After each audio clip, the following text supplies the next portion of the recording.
This is the story of a headboard, but it's the best one I've ever heard.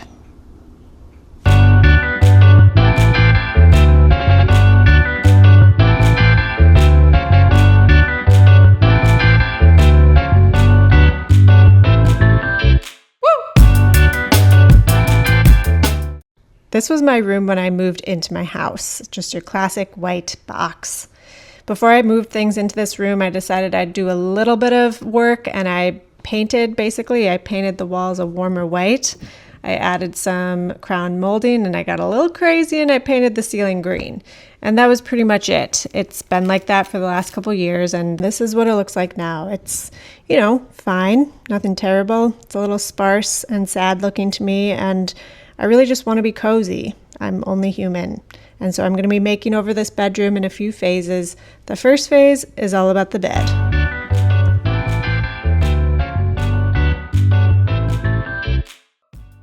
So this is what I'm thinking. I really like the look of these long and low headboards that span wider than a typical headboard would, and they become more of a backdrop to the bed area versus just a traditional headboard. So that's the general look that I'm going for. And then I also just really love the look of cork. I love it as a material. I think it adds really nice warmth and texture, and I've been looking for a reason to use it. And so my plan is to kind of combine the two into a design. So I started by just moving everything out of the way so I had space to work in. I just moved the mattress off to the side and then worked on disassembling the bed frame and getting everything out of the way. I need tools.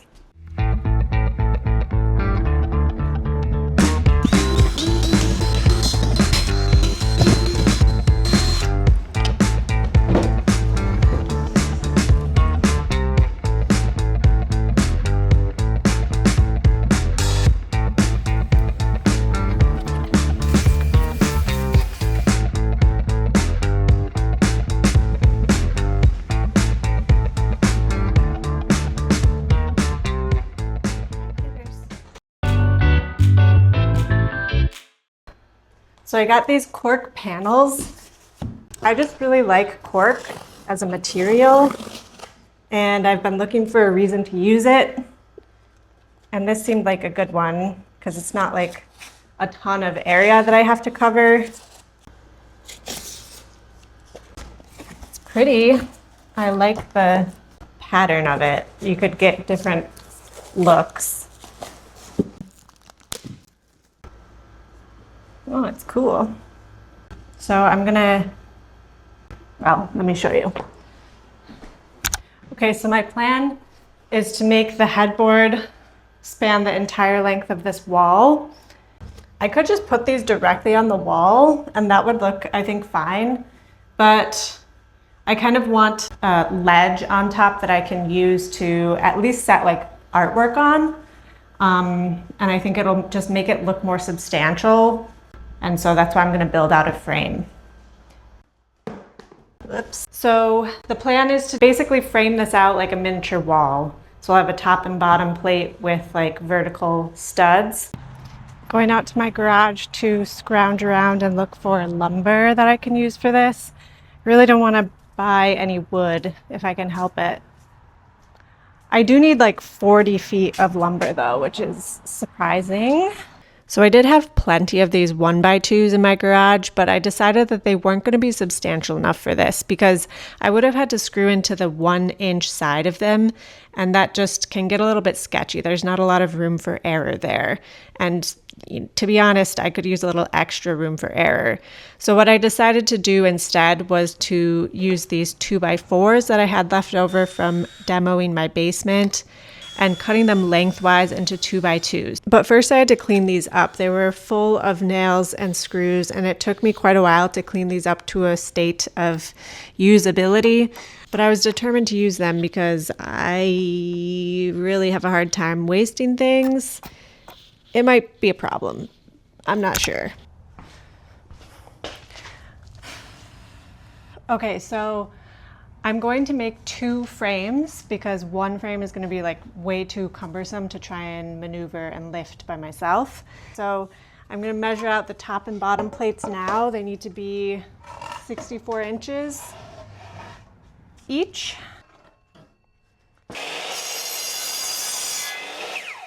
Next, I got to cutting these 2x4s down into 2x2s. So I started by just trimming a little bit off of the edge to give myself a clean edge to work from. And then I set the table saw to 1.5 inches. Yes, they're called 2x2s, but they're liars. And they're actually 1.5 by 1.5. So I ran the board through 2 more times, and then that left me with my 2 2x2s. And I did this with a few boards to give me enough wood. Okay, so I want to just do kind of like a dry fit before I cut the rest of the vertical pieces of this frame.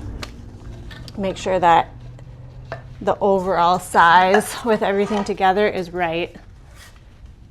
Okay, that looks pretty perfect to me. So I'm going to go ahead and cut the rest of these verticals, and then I'm going to assemble it inside.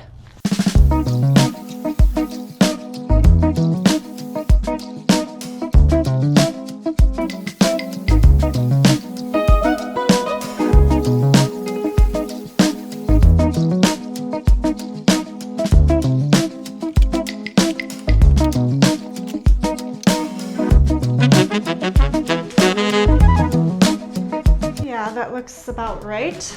Next, it was time to actually assemble these frames. I realized I forgot my drill in the garage. I took a moment to wish it weren't true.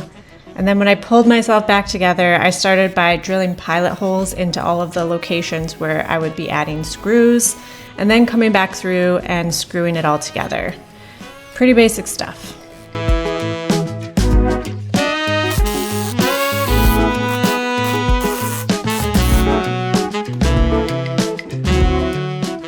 So now I'm going to go out to the garage and cut the plywood to size and attach that to those frames. Okay. Like the rest of this project, I'm trying to use whatever I can from what I already have to save some cost and also to like get rid of stuff in here. I'm just trying to figure out if what I have will work.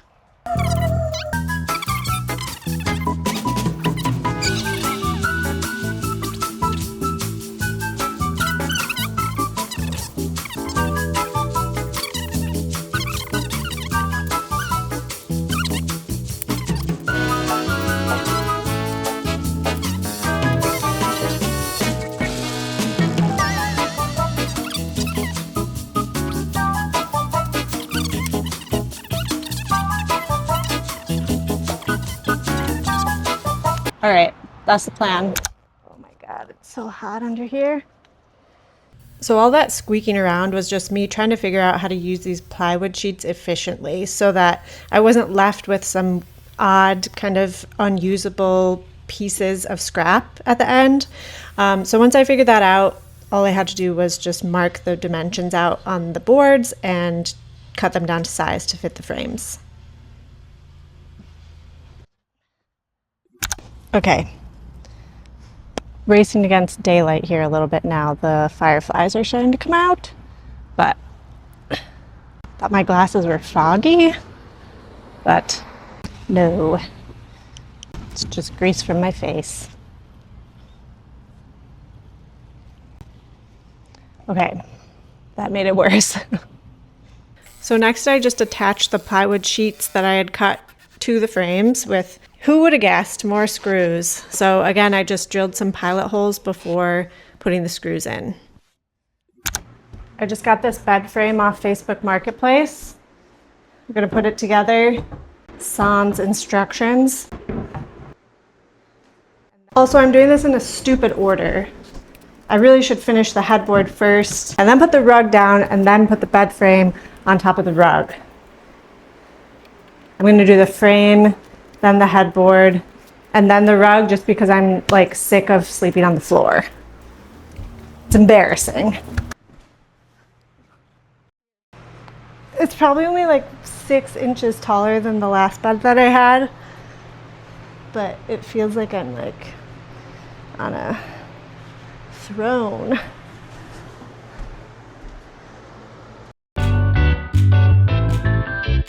There are a couple of things that are kind of complicating this, and those couple of things are the light switch and the outlet, which are both in terrible places for this. I've decided I'm gonna just cover over the light switch and say goodbye because I never use it. I do need to move this outlet down though.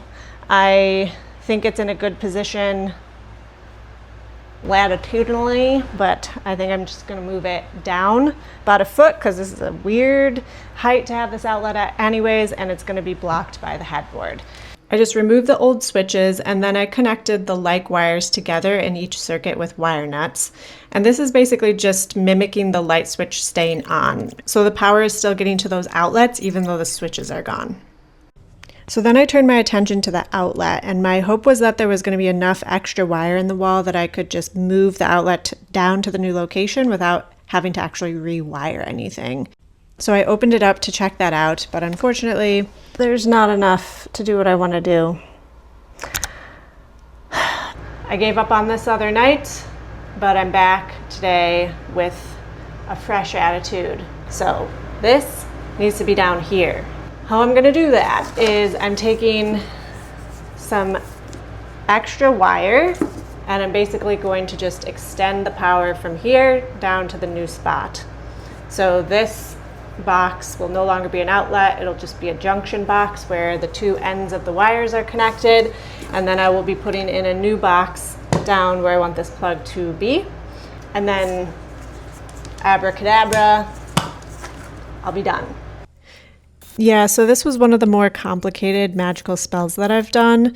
It started out with removing the old outlet and then cutting a new location for the box that I was moving the outlet to. I just traced around that box and then cut that hole out with a multi-tool. And once I was open, I was able to thread the wire up through there into the old box. Then I secured the wire down with the clamp inside the box, and then it was just a matter of exposing all of the wires and hooking everything up. Look, I'm not an expert. I just watched like a million YouTube videos before doing this. Abracadabra.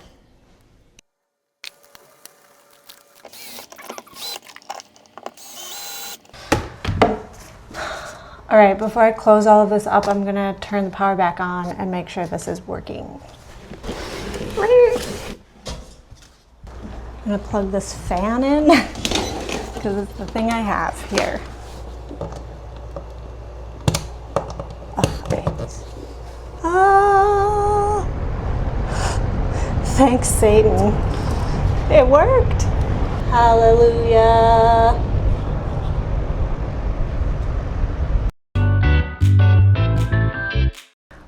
All right, it's time to hang these things. So I'm gonna go across the wall with my stud finder and mark where the studs are so I know where I need to attach this to. I'm gonna try and hit as many studs as I can.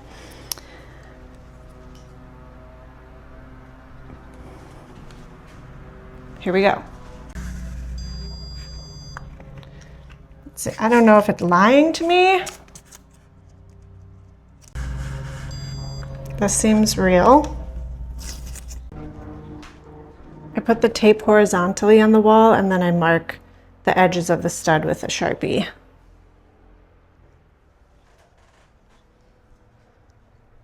Okay, trying to figure out how to do this alone.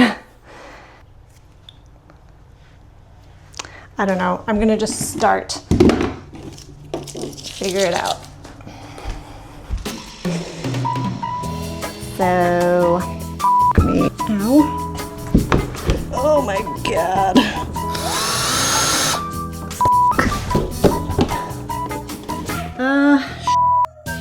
Okay, the problem is,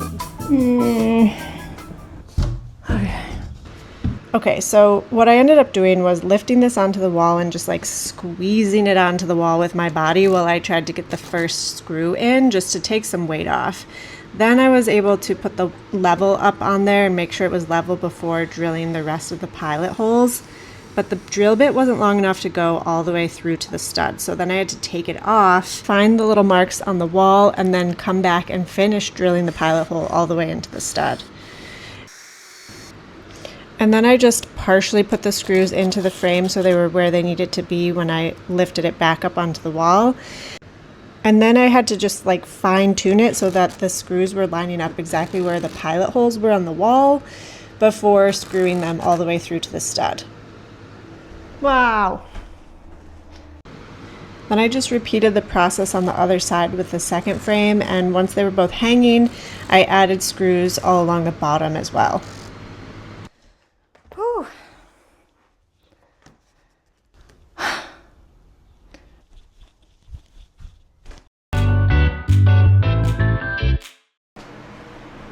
Cork day. I'm gonna try nailing in the first one because that will make it easier to take these off and also will allow me to reuse them when I eventually take this headboard down. A little bit concerned about them like not laying flat against here, but I'm gonna just try it and see how it goes. And I'll glue it down if I need to. Oh my God. You scared me, girl. You can't just do that. What do you want from me? Snacks? That actually works decently. I think that's working pretty well. Actually, I have these like very tiny, dark nails, and the head of it is just kind of like blending right into the cork. So I'm going to do it this way for now. So I just continued on with nailing these panels onto the frame. I used that little scrap piece of wood to just like butt the top of the panel up against so that I made sure all of the top edges were going to be straight across so that when I add the trim later at the top, there won't be any like weird gaps between the cork and the trim. I also was pushing the vertical edge of the new panel up as close as I could to the previous one so that there wasn't any gapping between the two. And once I got to the last one, I did have to trim that down very slightly so that it would fit. And then I just continued on until the whole thing was covered. And all in all, it took me probably about an hour to get the whole thing covered.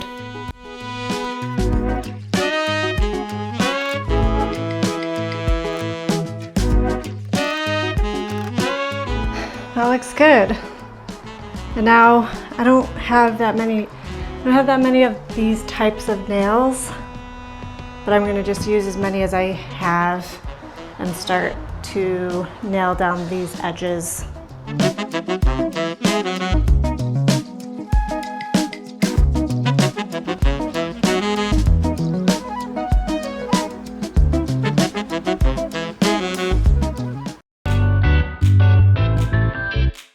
Just got out to my garage. I'm going to cut the trim pieces for around the headboard. It is toasty out here. I like to wait until it's above 90 degrees to work inside the garage. That way I'm racing against time to save my own life, and it really makes me think on my feet.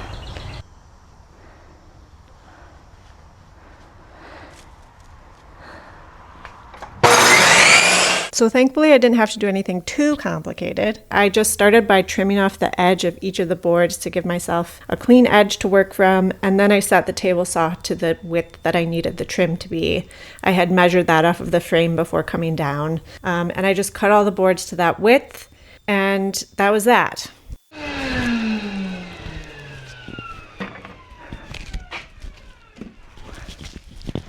Lightning speed. The next day, I cut the ends of the trim pieces to 45 degrees so that they would meet nicely around the corners of the headboard. And then I also sanded all of the pieces down to give myself like a nice clean surface for the stain.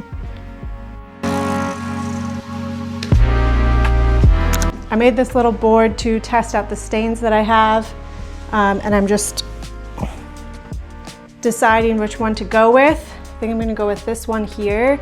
It's a little bit of a redder tone, but I think it looks nice with this. It's a little bit of a contrast, but not crazy.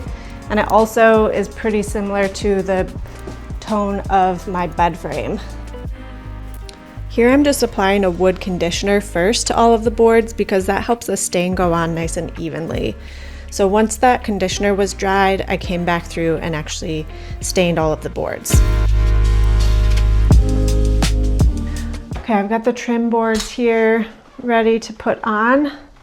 So here we go. Also having like kind of a downer of a day, so I don't have much to say. I'm gonna just do it and you can watch me do it if you want. Okay, they turned out nice though. I like the color.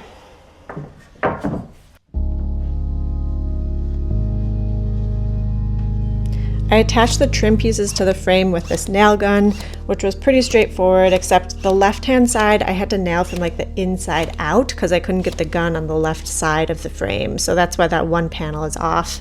But since I had nailed the panel down instead of glued it, it was really easy to just pop it off and nail it back on. The only thing I need to really still do to the headboard is I got a light that I plan on like mounting to the headboard itself. So this is what that looks like. I want to have this assembled with the bed in place before I put that on the headboard, just so I make sure that it's in like the right spot for reading. So yeah, I'm gonna do that now.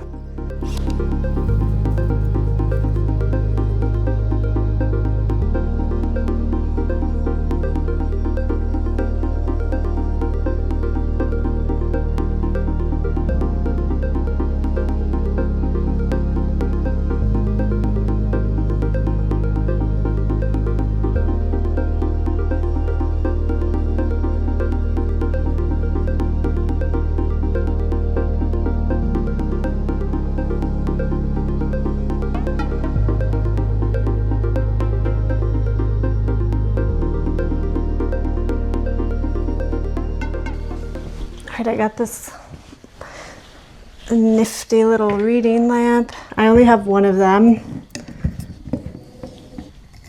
but I kind of like the asymmetrical look. It just like folds into the wall like that, but I'm just trying to feel out like what height I want it at. I feel like right about here is good. Ah!